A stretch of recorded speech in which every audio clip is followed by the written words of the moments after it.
Olá, pessoal, trazendo aqui mais um historiador. Vou trazer História do Brasil, do Boris Fausto, publicado aí pela EDUSP, né? É um livro clássico, né? E ele é um livro síntese, né? Ele não se propõe a fazer uma nova tese sobre a história do Brasil, ele está meio que sintetizando os pontos mais incomuns. Então ele não aprofunda muitos pontos. Ele passa meio de assim, fazendo um grande resumo, né? E então ele vai falar sobre o papel da igreja e vamos ver então o que, que ele tem a dizer com relação à igreja. Que ele vai falar na página 59. As duas instituições básicas que, por sua natureza, estavam destinadas a organizar a colonização do Brasil foram o Estado e a Igreja Católica. Então, pronto, já começa na primeira frase. Então, veja, a Igreja Católica, junto com o Estado, ela está organizando a colonização do Brasil. Então, ela nunca que vai entrar em contra a escravidão. Nunca, por definição. Por definição. Entende? Por definição. Não tem como a igreja ser contra a escravidão. Então, a ideia de, não, Antônio, você está errado. A igreja sempre foi contra a escravidão. Não, gente, vocês não estão entendendo o que foi a colonização. Vocês não estão entendendo. Isso não é um autor só, não. Já trouxe outros aqui, eu estou trazendo mais um, Boris Fausto.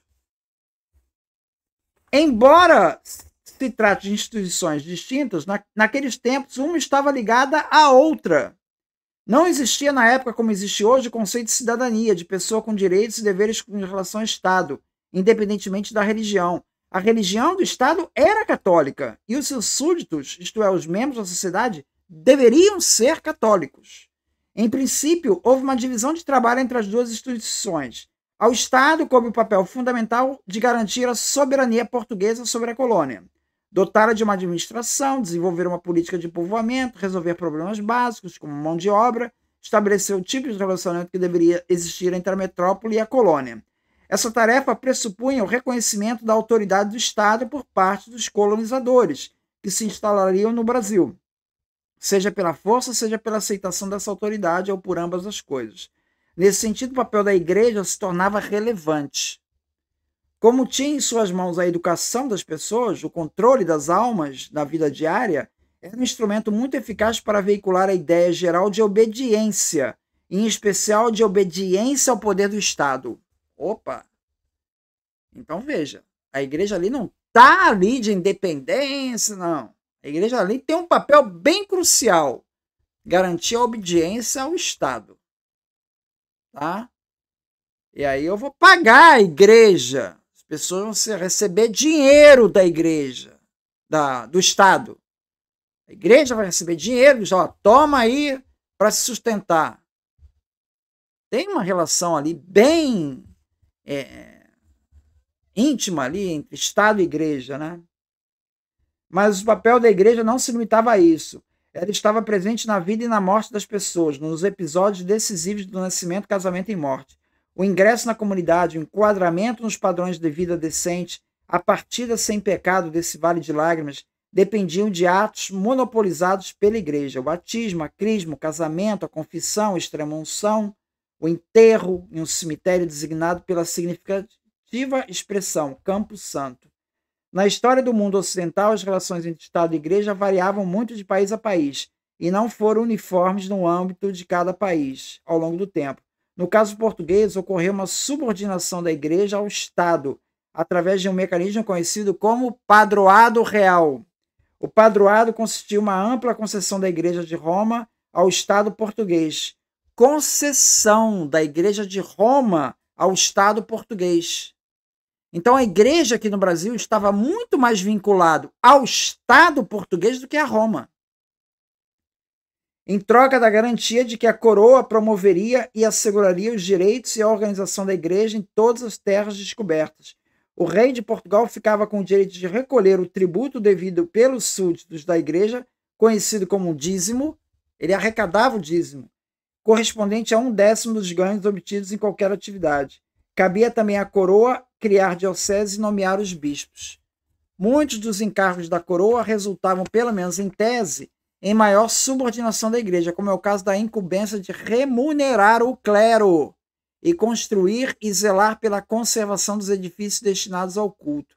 Para supervisionar todas essas tarefas, o governo português criou uma espécie de departamento religioso do Estado, que era a Mesa da Consciência e Ordens.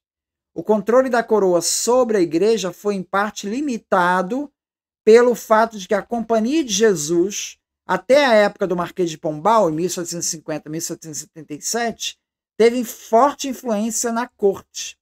Na colônia, o controle sofreu outras restrições.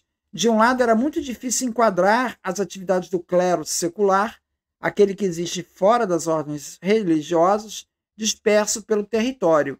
De outras, ordens religiosas conseguiram alcançar maior grau de autonomia.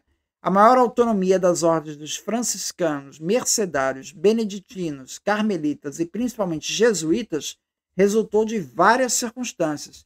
Elas obedeciam a regras próprias de cada instituição e tinham uma política definida com relação a questões vitais da colonização, como a questão indígena.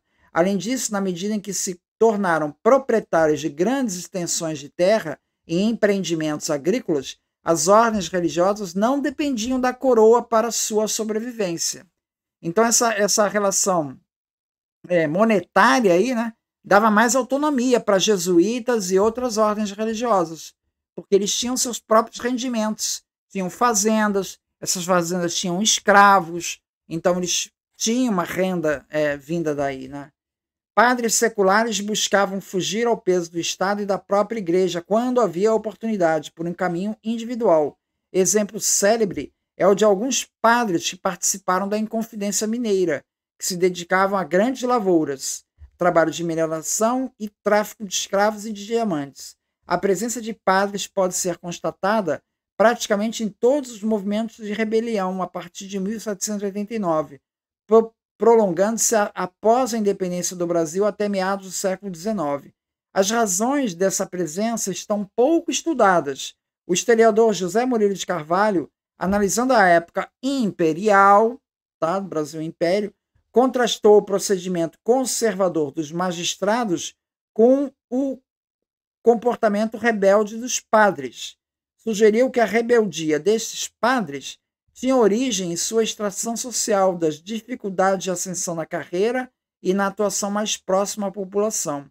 De qualquer forma, seria engano estender a todo o clero essa característica de rebeldia, visível, mas excepcional. Era um ou outro padre.